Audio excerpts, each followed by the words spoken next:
শুধুই কোরআনের কথা বলবো, শুধুই কোরআনের কথা। পছন্দ না হলে উঠে চলে যাও। আল্লাহর বহু বান্দা আছে, তাদের হেদায়েত দিবে, তারা থাকবে।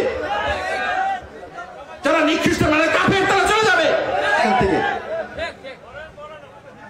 কোরআনের আয়াত যাদের পছন্দ না হবে তারা কাফের, আল্লাহ বলছে। কোরআনের আয়াতের বাইরে যারা বিধান দেবে তারাও কাফের। কোরআনের আয়াতের বাইরে যারা বিচার করবে তারাও কাফের। এগুলো কোরআনের আয়াত, জানো এগুলা? শুনছো কোনদিন কোন হুজুরের কাছে? আমি এমনি এমনি আসি নাই এই কথাগুলো বলার জন্য, কারণ মরার পরে আল্লাহ আমাকে জিজ্ঞেস করবে তোমার এলাকায় যে তুমি এই কথাগুলো বলো না কেন।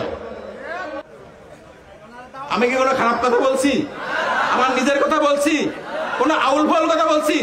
এর আগের এক কথা কত আউল ফাউল কথা বলে গেছে। রুহ সব এহেন্দা ঘুরতেছে, রুহ আর খাওয়া কাজ নাই। রুহ আছে ইল্লিনে সিজিনে বন্দি, আল্লাহ তাকে ছেড়ে দিছে এই করে রুহকে। হ্যাঁ, আবার পান খায়, তারপর বসে পাঁচি বেশি পান করবে, বউ টাকা থাকলে 10 টাকা করে নাকি। এই সমস্ত আইন কোথায় পায়? সব জালেম কোথাকার। এই সমস্ত আইন কোথায় পায় তারা? মস্করা মস্করা কথা শুনতে খুব ভালো। আল্লাহ কোরআনে কোথাও মস্করা কথা বলে নাই, কোথাও আজগুবি কথা বলে নাই। আল্লাহর কথা প্রত্যেকটা কথা কনস্ট্রাকটিভ কথা কথা। তাহলে কোরআন সম্বন্ধে আপনাদের জিজ্ঞাসা করবেন, আপনারা যদি সকাল বিকাল কোরআন না পড়েন আপনারা বেঁচতে যেতে পারবেন না? না না না,